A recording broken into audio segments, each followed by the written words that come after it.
welcome to our webinar on cultural awareness and how to increase your global performance.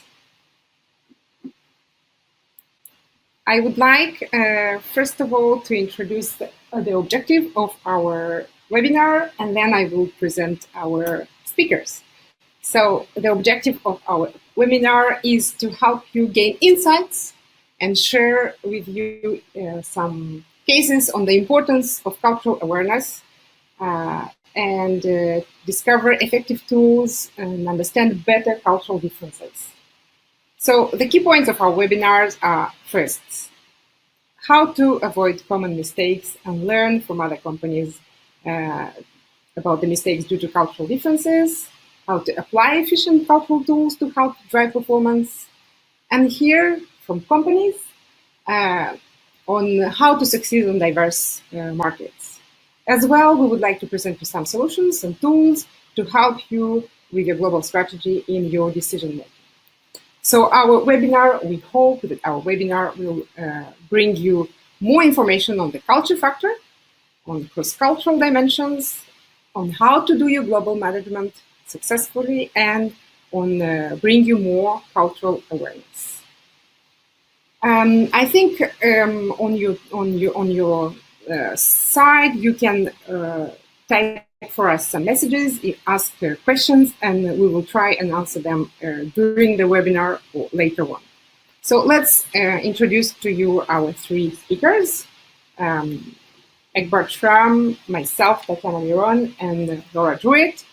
So I'll start with myself, just to explain why we're here and why we think we can talk to you about the cultural awareness. So myself, I have an MBA in global management in France, USA, and China. I'm a global strategy consultant and CEO of a startup in France, which is called Prime Target. My areas of expertise are business and corporate strategy, international strategies. I specialize in SMEs in their international development and international market selection. So my mother is Moldovan and my father Russian, and I live in France, and I've lived in several countries previously. So about Laura Drewett, welcome. Hi everyone, how are you doing? Very nice to meet you. My name is Laura Drewett. I'm an American living in France. I am a serial social entrepreneur. Very difficult to get all of that out in one mouthful. But I have lived in about 10 countries throughout Africa, North America, and Europe. And I've worked in over 50. So I'm going to talk to you a little bit about the importance of understanding how other cultures work today. And I'm really excited to answer any questions you may have. Thank you, Laura. It's awesome. Thank you for as well speaking about Prime Target's tool. So once again, yes, Prime Target is helping SMEs and startups selecting their best potential export markets. I will present you a bit more in detail about our tool, but first of all, I would like to give the microphone to Laura back. Laura Drewett. So Laura, once again, you are the CEO of Pourquoi Princesse. You are an entrepreneur with huge experience internationally, and as well, you are the CEO right now of Pourquoi Princesse. Just as it happens, Laura is as well a client of Prime Target. So we would like her to give her experience. First of all, the first question is, in all your international experience, was the culture a big factor when you were acting internationally? How did it influence you? And what would you recommend to international entrepreneurs? Well, that's a lot. But so I guess let me start. In the beginning of my career, I was a consultant for a major consulting firm in the US. And then from there, I started a tech business in the US. And then I started another tech business, but in Ghana and in Kenya. And now I'm running a children's consumer goods company that sells kids' clothing, accessories, and books. So to give you a little bit of background on what I'm doing. I guess the best way to talk about culture is through our mistakes. And as an entrepreneur, I've certainly made a lot of them. So hopefully you all can learn a little bit from the mistakes that I've made. I would say the first major mistake was in terms of business model. When I'm not with Pourquoi Princesse, but when I moved from the US to Ghana, we were working on a software program with the idea that people could just purchase the subscription just as they do in the US with just a monthly payment option. I know it sounds absolutely crazy.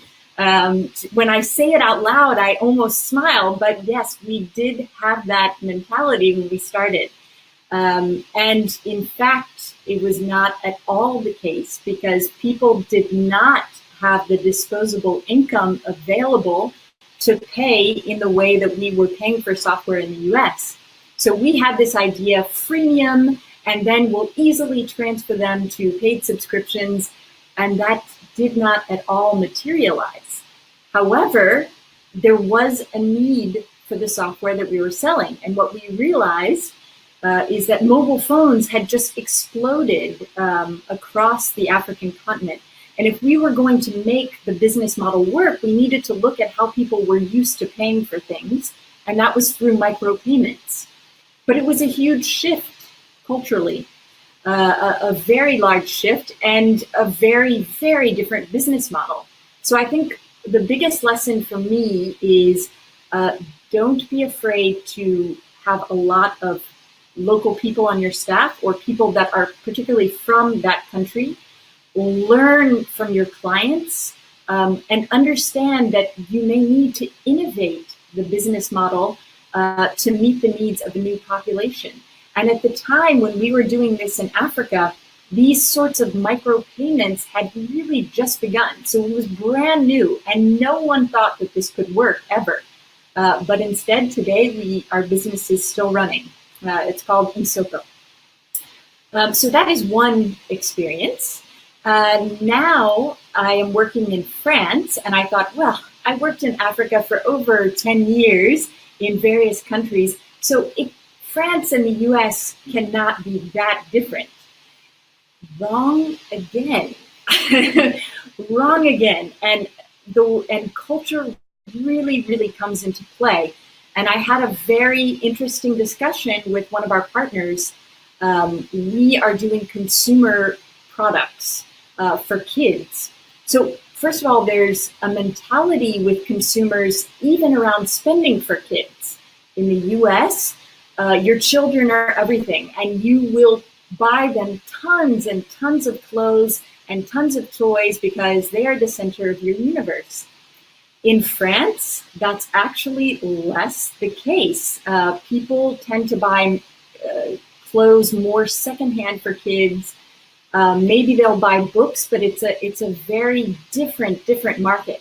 And it took a long time to really understand what made that tick. Fortunately, I have a French business partner, so it went slightly more smoothly. I have learned from my mistakes. But also just in terms of fashion and taste, I think, in France, Paris is really the fashion capital of the world. And so people want to dress their children in a very chic and I'll say kind of elegant way. And even the most simplest things like a sweatshirt, there's a little bit of style to it. In the US, that's less important. Comfort and practicality are much more important. So I had to really think about all of those things, and that was just incredibly different. But even more than that was marketing. Because in the US, we have a huge culture of you support a brand that has values, and Pourquoi Princesse is really a retail brand that is a girl power brand trying to break down gender stereotypes by offering products that don't exist anywhere else.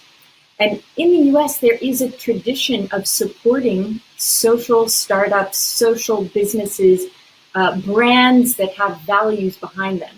In France, people are very skeptical of that because many people think of social issues being associated with associations and nonprofits.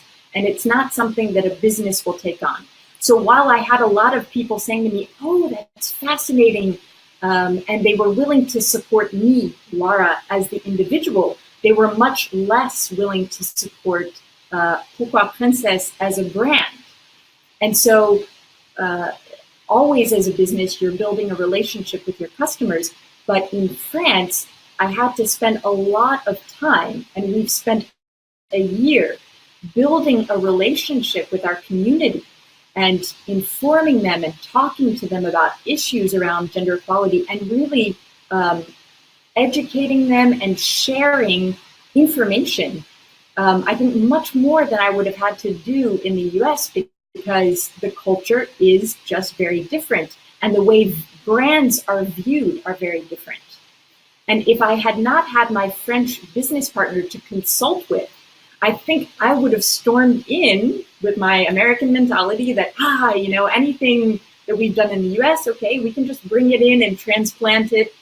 And it doesn't always work that way. And so I think with Pourquoi Princesse, it's been a very powerful lesson to me about how important culture is, how understanding it can affect your bottom line exponentially.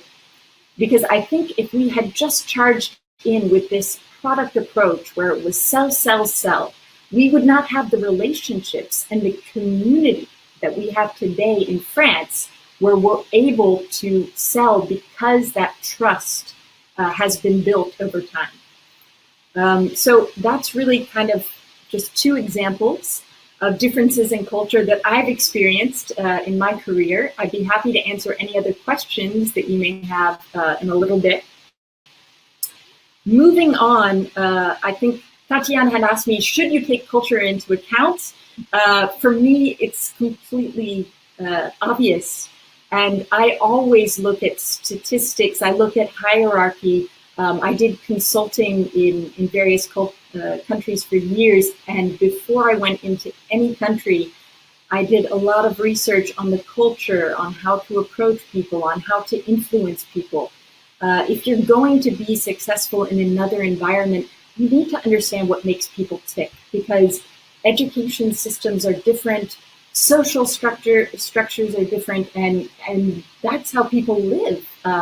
It's also that diversity and richness that is so exciting, and I absolutely love it. And it's why I've been an American living abroad since 2004. But it's just absolutely important and crucial to everything we do.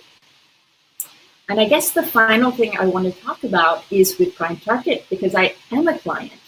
And Pourquoi Princesse is based in France, but we have a global strategy because we're based online. And so where the message was more similar than Canada, I thought Canada would be way up at the top, but in fact, no. And what really helped me in the reports was looking at keywords. There was an extensive research even done on Twitter on specific keywords, how that was affected, because I'm a company that's dealing with a lot of values, social movements, that sort of data was just incredibly important to me. And again, helped me to focus my marketing efforts on where I was going to be able to achieve more and make more money more quickly. So I think that's all I have to say, and I'd be happy to answer any more questions in a little bit. Oh, thank you very much, Laura. That was great. So I'm going to just take a phrase from Egbert: "Culture is all around." This is it. And I'm going to give another citation from a partner who is online and listening to us, and who told me that when you are abroad and you actually feel that you don't fit in, then you feel the cultural difference. So this is how we can resume. I speak very often with different If not, I think we have come to the end of our webinar. I would like to thank once again all of the attendees, first of all, Thank you for your interest. You'll receive an email from ourselves with the presentation and as well with the link to the video. I would like to thank once again Egbert. Thank you, Egbert and Hofstede Insights. More than welcome. It was a pleasure. Thank you, Laura. Laura Drewett, thank you very much for coming. So we would like to say merci beaucoup, thank you, and good luck with your international development, and let's hear from you good news. Looking forward to staying in touch with everybody. Thank you. Goodbye. Thank you. Have a great Bye. afternoon or morning, depending on where you are. Bye-bye. Bye. Or evening.